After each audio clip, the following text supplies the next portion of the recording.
What the hell is this? This town ain't big enough for the two of us. You and I, high noon.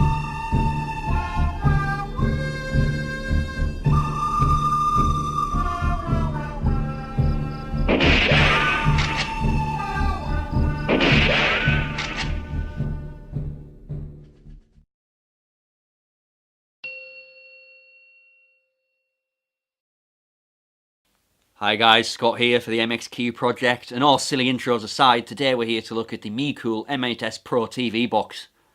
We're going to be stacking it up against the Beelink GT1 Ultimate that Matthew did a review for just last week.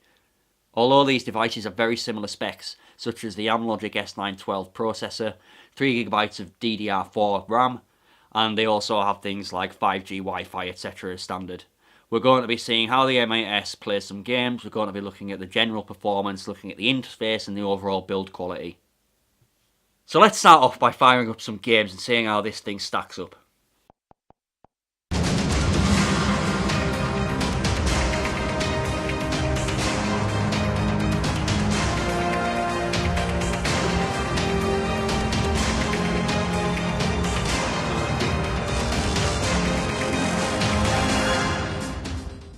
So this first game we're firing up, guys, is Modern Combat by Gameloft. It's a pretty intensive game by all accounts, so for this video we've bumped the settings down to low just to get a smoother gameplay experience. You could probably get away with putting it up to medium, but any more than that you're not going to be able to play it very well. It's just going to have massive frame rate drops, there's going to be lots of lag, and it's just not going to be a very good experience for you. Compared to the Beelink GT1, which we also tested with the settings on low, which we didn't actually feature in last week's video, but this, I think the M8S Pro slightly edges ahead. I think even on the same graphics settings, same audio settings, everything else, the M8S Pro just is that little bit better, it's that little bit smoother. So the M8S Pro wins on the Modern Combat front. So the next game we tested was Asphalt 8. Again, the graphics settings needed brought down from very high. On this one, I've put them down to medium, which again edges it ahead of the GT1 because when we tested it we had to have it on low to get the smoothest gameplay experience. On this I've kept it at medium, and as you can see it's still pretty smooth. Again, you're going to lose some graphical quality, but as you know, graphics aren't everything. You're going to get a smooth gameplay experience, everything works as it should.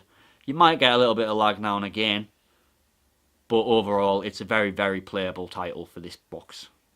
Next up, guys, one of my favourite games of all time, it's Grand Theft Auto Vice City. Now, we tested this last week on the GT1, and on this device, on the M8S Pro, it's like for like, it plays exactly the same. I've got the settings bumped up to maximum on this, draw distance is up to maximum, dynamic shadows are on, everything's just up to maximum, and as you can see, it's absolutely flawless. It plays like you would be playing it on a PS2 or the Xbox on the original releases. It works extremely well with the gamepad controller plugged in. I'm using an Xbox 360 wired pad, just a cheap Chinese one. Works exactly the same as my official Xbox pad. Okay guys, we're going to test some emulators out now. The first one is a PSP emulator called PPSSPP. I'm going to be playing some Wipeout Pulse on it now. As you can see, the gameplay is pretty smooth. I've had to tweak a lot of graphics settings just to get it that playable though. I'm not going to cover that too much, maybe in another video but maybe not, but there are plenty of guides out there for getting the best performance for your device. But I've tweaked a lot of video settings here to get this playable, and as you can see it's very smooth, very little lag or frame rate drops whatsoever. The bad thing, which you can't hear on this video, is that the audio is terrible. But I'm going to tweak it some more, I might be able to improve it. Again, you might be able to find some guides yourself to improve the audio output and the latency and things like that. But overall it's very playable with the sound off. Next up, guys, is Crash Team Racing for the PS1. I'm using the FPSX emulator, free off the Google Play Store.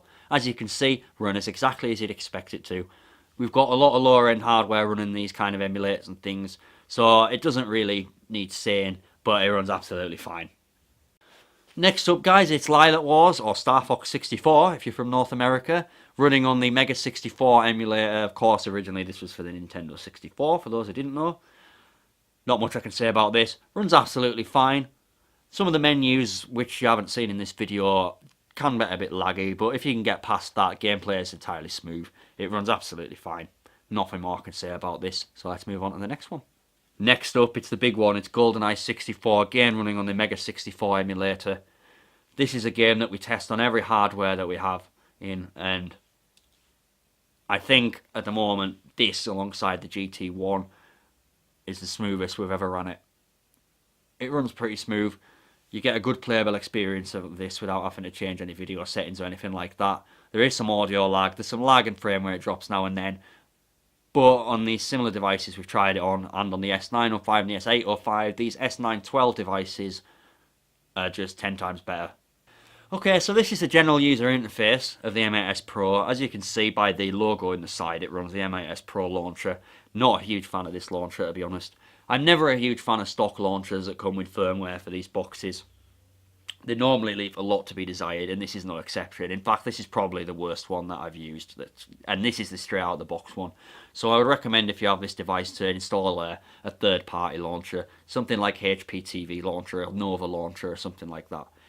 But as you can see, it has everything you would need here. It has this tab for your settings, it has a tab for your apps, things like that. There's a tab here, doesn't do anything. When you click it, it just says install not found or something like that. Bad translation. It does everything you want it to do. It's just pretty darn ugly. So this is Cody running on the M8S Pro. As you can see, it runs amazing. I never had any doubt that this wouldn't run at all. It just runs exactly as you'd expect it to. Everything's lightning fast. Absolutely zero issues whatsoever. It's going to play your films, your TV, your videos absolutely fine. Depending on your internet connection, obviously. As well, you're going to be able to stream all your media from your PC and other hardware to this device with absolutely no issues whatsoever. So the build quality of the M8S Pro, not great. It's very small. It's a very similar size, very similar dimensions to the Beelink GT1, except the M8S, it feels very cheap. It feels like it's made out of very cheap, flimsy plastic, kind of like a kid's toy. And it just doesn't look that great. It's got this kind of ugly matte finish to it. And I think the Beelink GT1 beats it out on this one by pure design. Because although the GT1 is also made out of plastic, it feels like it's sturdy. It feels like it's professionally made. It feels like there's some care gone into it when it's being made. And it has that nice sheen over the top of it. It just looks a hell of a lot more professional than the M8S Pro does. As for hardware specs and things, it's like for like. It's nearly an identical board. Both have just the 2 USB ports. Bit of a downside for me because I like to have lots of things plugged in at once, like my external hard drive, my keyboard, my Air mouse and things like that. So this won't allow for this unless you can find a cheap USB hub that'll do the job for you. Again, you have your standard AV port, HDMI port, RJ45 port for Ethernet internet. Underneath, on the bottom, we have a tiny little reset button, which we'll go into in another video when we cover Linux and LibreElec and things like that. It's very awkward to get to, but it's exactly the same on the GT1, so they're on par there. Right guys, that is it. That was the Mecool M8S Pro TV box. I really hope you've enjoyed this video. If you did enjoy it, drop us a like. If you didn't enjoy it, drop us a dislike. That's absolutely fine. We also want to know what you think of our new intro. If you have any ideas of what we could do for future silly intros and things like that, just drop us a comment, send us a private message, and we'll get back to you as soon as possible. And we will see you in the very next video.